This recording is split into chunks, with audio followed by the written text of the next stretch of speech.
Bismillahirrahmanirrahim. Pertama mengenai haid, wanita haid namun ikut kajian di masjid, bagaimana hukumnya? Secara kesepakatan ulama, wanita haid tidak boleh berdiam diri di masjid. Apapun tujuannya, ini sepakat ulama, nggak ada yang berbeda. Kenapa? Karena dari Allah langsung.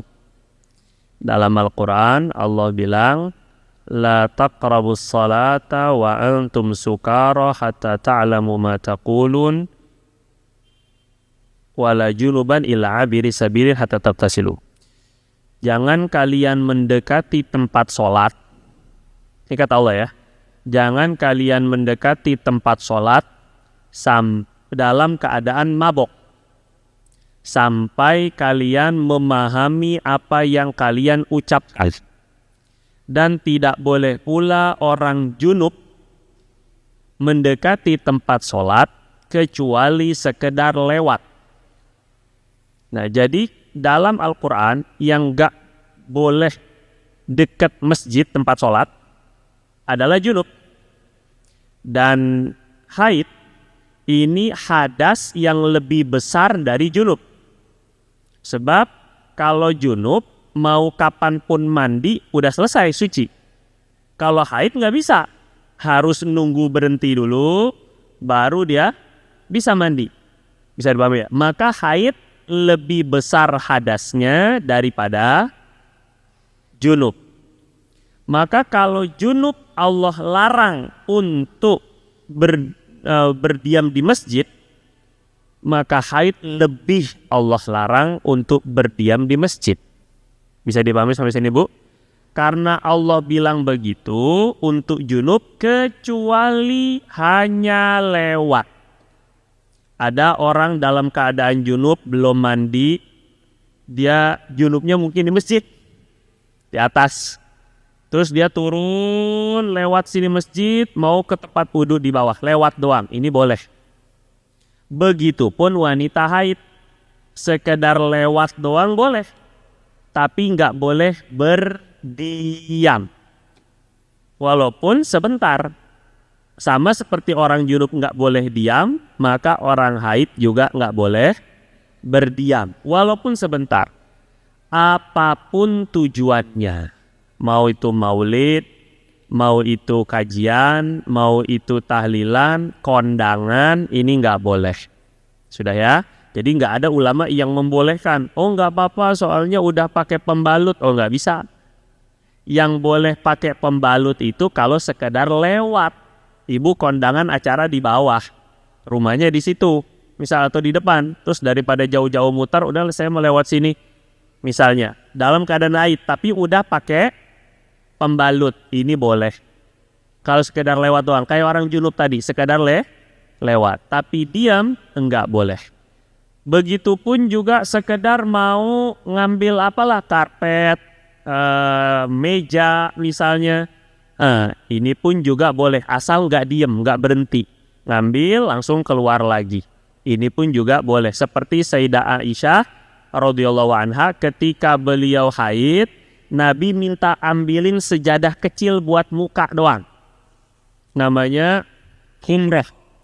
Nawilinil khumrah, Aisyah tolong ambilin dong sejadah kecil saya. Nabi ada di masjid, sebelahnya rumah Nabi kan, Sayyidah Aisyah itu.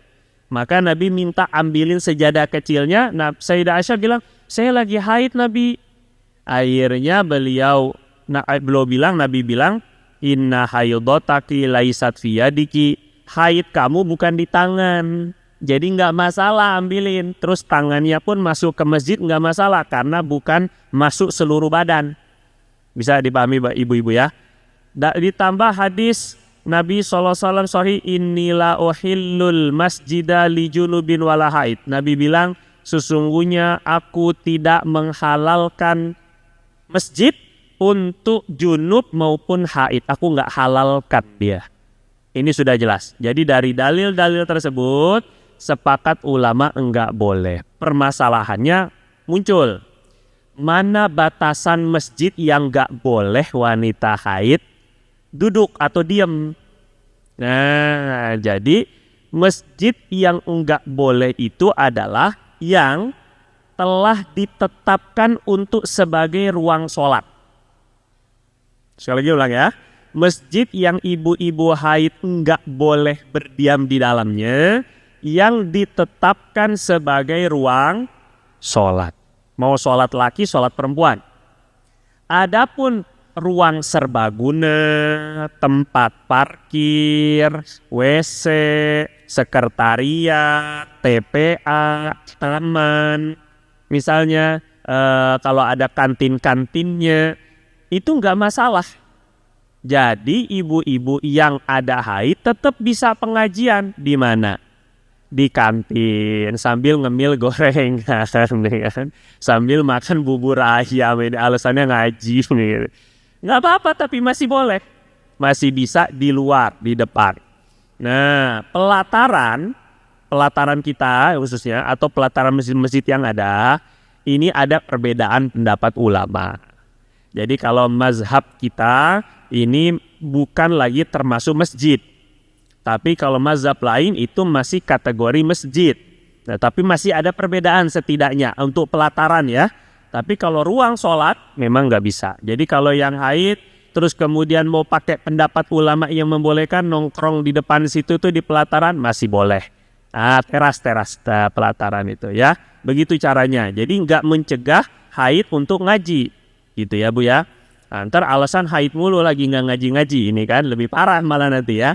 Terus yang kedua, kalau lagi belajar ngaji atau ngajar ngaji, kiroati, ikro, tilawati, ummi atau yang semisalnya, dalam keadaan haid, boleh apa enggak? Tergantung jilidnya. Kalau jilid yang sudah mulai potongan-potongan ayat Quran atau kalimatnya Quran, biasanya kalau di Iqra tuh jilid 3 ke atas, 4, 3, 4 itu sudah mulai potongan-potongan ayat Quran, ini nggak boleh.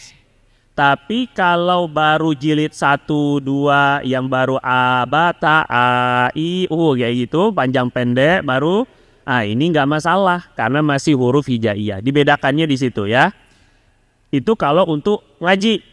Lah, terus gimana dong kalau saya nggak ngaji-ngaji, ini saya haidnya lama, 15 hari misalnya. Haidnya paling lama. Jadi saya mau ngaji jadi susah, nanti lidah saya jadi kaku. Atau justru malah saya yang ngajar. Kalau saya nggak ngajar, saya haid terus, ini murid-murid terbengkalai ini akhirnya. Nah, yang kayak gini boleh ikut pendapat kedua, yaitu mazhab Maliki. Masih memperbolehkan wanita haid baca Quran. Tapi diusahakan terlebih dahulu, kalau jadi gurunya ya, diusahakan dulu negornya nggak dibacain. Pakai isyarat. Salah, ulangi. Nggak dibacain. Tapi ketika udah ulangi, muridnya tetap nggak paham. Ya udahlah, bacain aja lah bola, ikut mazhab Maliki itu kan, itu maksudnya, gitu bedanya ya. Jadi kita usahakan dulu enggak baca Qurannya, tapi nanti kalau udah benar-benar enggak mampu, baru dia dibenerin pakai mazhab Maliki.